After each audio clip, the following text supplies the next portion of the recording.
हर हर महादेव। जय जय पशुपतिनाथ। आज मैं आप लोगों के सामने कोई एक वीडियो लेके आया हूँ कि मैं पहले भी बोल चुका हूँ कि भगवान शंकर जी शिव जी की पूजा अर्चना किस प्रकार से करनी चाहिए। तो आज मैं आप लोगों को बताने जा रहा हूँ कि भगवान शिवलिंग पर क्या क्या चढ़ाने से उसकी क्या क्या फल मिलती है, कौन सी चीज़ चढ़ाना चाहिए या क्या चढ़ाने से उसका फल कैसा है, ये भी मैं आज आप लोगों को बताने जा रहा हूँ। ध्यान से सुनिए। अगर कोई शिवलिंग पर शुद्ध दूध, गाय की दूध अर्पित करें तो गाय के दूध अर्पित करने से आरोग्य और विद्या की प्राप्ति होती है। किसी को विद्या चाहिए तो उसको जो है गाय का दूध भगवान शिवलिंग पर चढ़ाएं तो उसको आरोग्य और साथ साथ में विद्या की प्राप्ति होगी। इसी तरह शिवलिंग पर दही अर्पित करने से हमें जीवन में हर्ष और उल्लास की प्राप्ति होती है। सदा सर्वदा वो हर्षित रहता है और उल्लास की प्राप्ति हो सकती है दही चढ़ाने से। और भगवान शिवलिंग पर अगर शहद चढ़ाएं, शहद मतलब मधु चढ़ाने से सौंदर्य की प्राप्ति होती है। अगर किसी को सुंदर बनना है तो सुंदरता के लिए अप्सरा की आराधना करनी जरूरी है। यह भी है कि जो अगर अपनी सौंदर्य बढ़ाने के लिए चाहते हैं तो उनको जो है अप्सराओं की आराधना करें। साथ में भगवान शंकर जी पर शहद चढ़ाएं। शहद चढ़ाने से जो है सौंदर्य की प्राप्ति होती है और वाणी में मिठास होती है। अगर किसी की वाणी मिठास नहीं है तो उसकी जो है वाणी में मिठास आने लगेगी और वो जो है लोकप्रिय बन जाता है। लोगों की सब लोगों की प्रिय बन जाता है शहद चढ़ाने से। इसी तरह हम आगे बढ़ते हैं कि भगवान शिवलिंग पर अगर घी चढ़ाएं तो घी चढ़ाने से क्या होता है कि तेज व संतान बुद्धि की प्राप्ति होती है। तेज प्राप्त होता है और साथ साथ में जो है उनकी संतानें बुद्धिदायक हो जाते हैं। तो भगवान शिवलिंग पर देसी खांड चढ़ाने से जो गुड़ कहा जाता है तो चढ़ाने से सुख और समृद्धि की प्राप्ति होती है। घर में सदैव सुख समृद्धि और ऐश्वर्य की प्राप्ति होती है देसी खांड अगर कोई चढ़ाए तो। इसी तरह भगवान शिवलिंग पर सुगंधित तेल या इत्र चढ़ाने से, सुगंधित वस्तुएं चढ़ाने से, इत्र हो या सुगंधित तेल हो या आपके कोई भी सुगंधित वस्तुएं चढ़ाने से धन धान्य की वृद्धि होती है। घर में अगर धन धान्य की वृद्धि चाहिए तो भगवान शिवलिंग पर सुगंधित तेल चढ़ाएं और जीवन में सभी भौतिक सुखों की प्राप्ति हो जाती है। जीवन में किसी प्रकार की भी सुख भौतिक ये सब प्राप्ति होती है भगवान शिवलिंग पर अगर हम लोग सुगंधित वस्तुएं चढ़ाएं, सुगंधित तेल चढ़ाने से, इत्र चढ़ाने से। और भगवान शंकर जी पर जो है चंदन चढ़ाने से, देखिए कि आजकल के दिन में तो बहुत प्रकार की चंदन जो है मार्केट में बाज़ारों में निकलने लगी है। तो चंदन चढ़ाने से जो है उसमें भी चंदन की लकड़ी ला कर के उस लकड़ी को घिस कर अगर वो चंदन चढ़ाएं तो उसमें जो है यश और मान की प्राप्ति होती है। मान सम्मान और उसकी यश सम्मान प्राप्ति हो जाती है। इसी तरह भगवान शिवलिंग पर अगर केसर अर्पित करें, केसर आप लोगों को मालूम होगा कि केसर अर्पित करने से दाम्पत्य जीवन में सुख समृद्धि हो जाती है। अगर किसी के घर में झगड़ाएं होती है, पति पत्नी का मन मुटाव हो जाता है तो उसको जो है केसर चढ़ाना चाहिए। केसर चढ़ाने से दाम्पत्य जीवन में सुख समृद्धि हो जाती है। और किसी का अगर विवाह नहीं हो रहा है, विवाह में अड़चनें आ रही है, विवाह में कोई बाधाएं आ रहा है तो कहीं विवाह अगर शादी का फिक्स हो गया, फिर कहीं कुछ होकर के वो शादी टूट जाता है, तो उनको जो है भगवान शंकर जी पर केसर ला के केसर से भगवान शंकर जी की अभिषेक करनी चाहिए।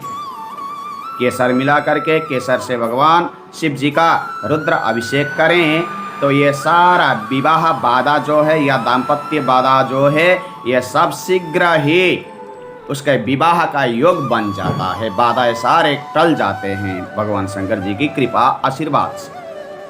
इसी तरह आगे जो है शिवलिंग पर अगर जो विजया का मतलब हो गया भांग चढ़ाएं तो भांग चढ़ाने से उसका क्या होता है कि समस्त पापों को नष्ट कर देता है। अगर कोई भी पाप किया हो तो सारे पाप कट जाते हैं भगवान शंकर जी पर विजया भांग चढ़ाने से।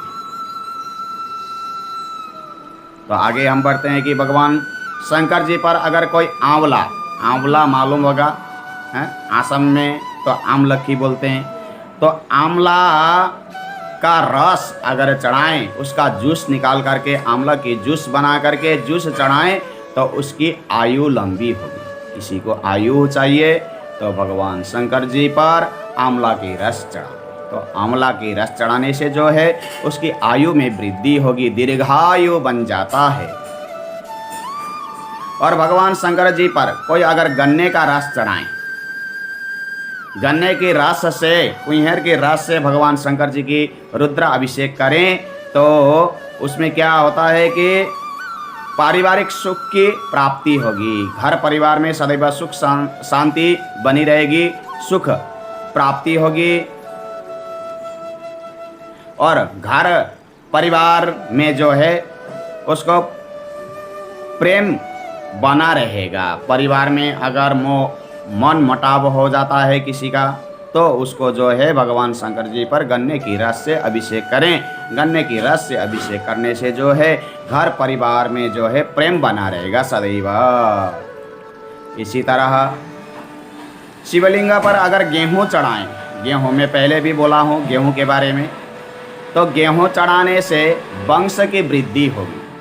अगर किसी के वंश की वृद्धि नहीं हो रही है तो वंश की वृद्धि की कामना लेकर के मन में संकल्प लेकर के भगवान शंकर जी पर गेहूं अर्पण करनी चाहिए। गेहूं अर्पण करने से संतान प्राप्ति होती है और वंश की वृद्धि होती है। अगर किसी के लड़के बच्चे आज्ञाकारी नहीं हैं तो भगवान शंकर जी की आराधना करके भगवान शंकर जी पर हर रोज गेहूं चढ़ाएं तो उसकी संतान भी आज्ञाकारी बन जाते हैं। और भगवान शंकर जी पर चावल चढ़ाने से, चावल साबुत होनी चाहिए, टूटी फूटी ये सब चावल नहीं होना चाहिए, एकदम साबुत चावल अगर हम लोग बीन बीन के एक एक करके भगवान शंकर जी पर चढ़ाएं तो उसको धन धान्य की प्राप्ति होगी और सुख समृद्धि की प्राप्ति होगी साथ में। तो घर में सदैव धन धान्य भरा रहेगा, कुबेर जी प्रसन्न रहेंगे, भगवती माता लक्ष्मी जी हो जो है सदैव उनके घर में वास करती रहेगी साबुत चावल चढ़ाने से।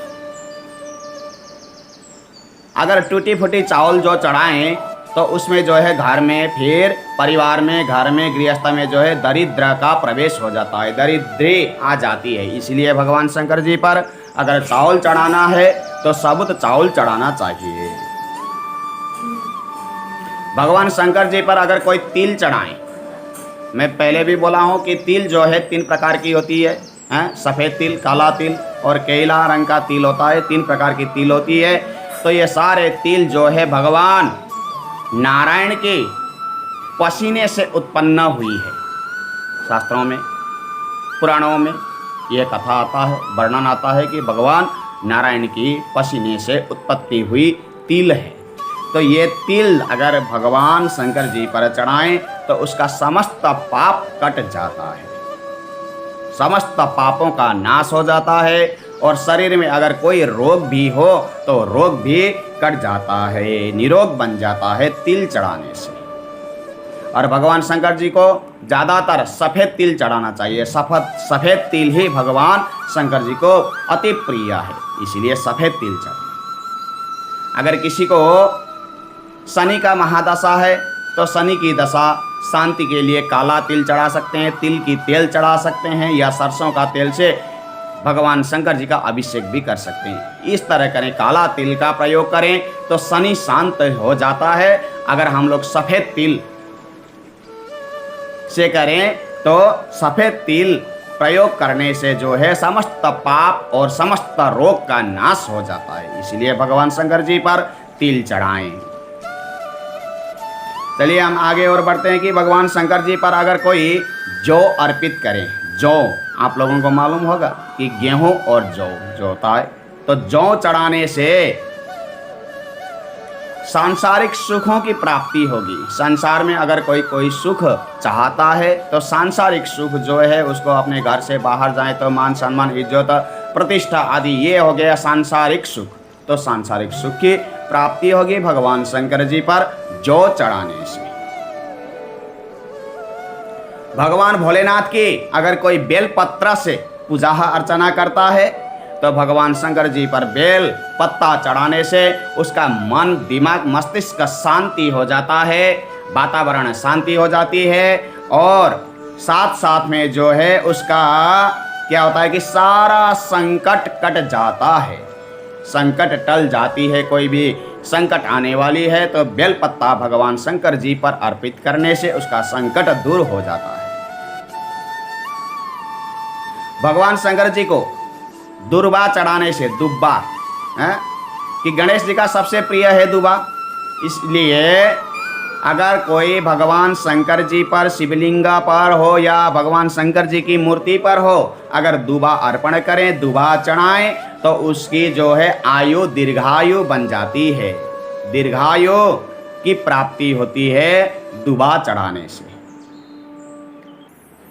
भगवान भोलेनाथ पर अगर हरसिंह की फूल चढ़ाएं, हरसिंह की फूल चढ़ाने से जीवन में सुख शांति, सुख समृद्धि, ऐश्वर्य की प्राप्ति होती है। हरसिंह की फूल लाकर भगवान शंकर जी पर चढ़ाने से, भगवान शंकर जी को चढ़ाने से जो है उसको सुख शांति, सुख समृद्धि और ऐश्वर्य की प्राप्ति होती है। इसी तरह भगवान शंकर जी पर अगर कोई चमेली की फूल लाके चढ़ाएं, चमेली हैं, चमेली की पुष्प चढ़ाने से जो है उसको समृद्धि प्राप्ति होती है। भगवान भोलेनाथ की अगर कोई धतूरे के फूल या धतूरे का फल ला करके भगवान शंकर जी पर अर्पण करें, भगवान शंकर जी की पूजा अर्चना करें, तो धतूरे का फूल चढ़ाने से जो है भगवान शंकर जी अति प्रसन्न हो जाते हैं, बहुत जल्दी प्रसन्न हो जाते हैं, और उनको जो है सुयोग्य पुत्र की प्राप्ति होगी। अगर किसी को पुत्र की प्राप्ति के कामना से भगवान शंकर जी को पूजा अर्चना करें और 16 सोमवार की व्रत उपवास करें भगवान शंकर जी की, या प्रदोष की व्रत करें। हर महीने में 2 बार प्रदोष आता है कि त्रयोदशी में प्रदोष पड़ता है, पर प्रदोष की पूजा जो है कभी कभी द्वादशी में भी होता है। ज़्यादातर द्वादशी के शाम को ही प्रदोष का पूजन होता है। तो प्रदोष की व्रत करें भगवान शंकर जी का, और उसमें जो है धतूरे के फूल या धतूरे के फल ला करके भगवान शंकर जी पर अर्पण करें तो उसको जो है पुत्र की प्राप्ति होगी, सुयोग्य पुत्र की प्राप्ति होगी, और अपना कुल वंशा रोशन करेगा। वो पुत्र जो है कुल खानदान का रोशन करने वाला ऐसा आज्ञाकारी पुत्र प्राप्त होगा। अगर भगवान भोलेनाथ जी पर जो आंकड़े का मतलब हो गया आँख, धतूरा, समी, ये सब भगवान शंकर जी का प्रिय है। तो आँख के फल या आँख के फूल ला करके भगवान शंकर जी का, आँख के पत्ते ला करके भगवान शंकर जी का जो श्रृंगार करता है, बड़ी श्रद्धा भावना से अगर श्रृंगार करें तो उसको जो है अपने जीवन में सभी सुख समृद्धि मिलती रहती है। और अगर किसी को पितृदोष है तो उसका पितृदोष भी कट जाता है आँख के फूल, फल और पत्तों से भगवान भोलेनाथ जी की श्रृंगार करने से। अगर किसी के पितरों का मोक्ष नहीं हुआ है तो भी आप लोग आँख के पत्तों, फूलों और फलों से भगवान भोलेनाथ की श्रृंगार करें तो उसकी पितृ का भी मुक्ति अर्थात मोक्ष हो जाएगी। इसी तरह अगर भगवान भोलेनाथ की अलसी के फूलों से पूजा करें तो मनुष्य देवताओं का प्रिय बन जाता है, सभी देवी देवता का प्रिय बन जाता है। क्या करने से? अलसी के फूल से भगवान शंकर जी की पूजा अर्चना करने से। और भगवान भोलेनाथ की अगर जूही के फूल से पूजन करें, जूही का फूल ला करके भगवान शंकर जी की पूजा अर्चना करें तो उसके कारोबार में व्यापार वाणिज्य बिजनेस या कोई फैक्ट्री है वो, तो ये कारोबार में जो है धन धान्य की कभी भी कमी नहीं होगी और कारोबार उसको साथ देने लगेगा। कोई भी कर्म कर रहा है तो कर्म साथ देगा और कर्म का फल अच्छा मिलेगा जूही के फूलों से भगवान शंकर जी की पूजा अर्चना करने से। इसी तरह मैं आगे भी कोई ऐसे वीडियो लेके आऊँगा। अगर आप लोगों को मेरा वीडियो सही लगे तो आप लोग जो है इस वीडियो को आगे आगे बढ़ाते जाइएगा, सबको मिल जाए, सबके घर में सुख शांति हो, सुख समृद्धि हो। भगवान भोलेनाथ जी सब ऊपर कृपा करें। हर हर महादेव। जय जय पशुपतिनाथ।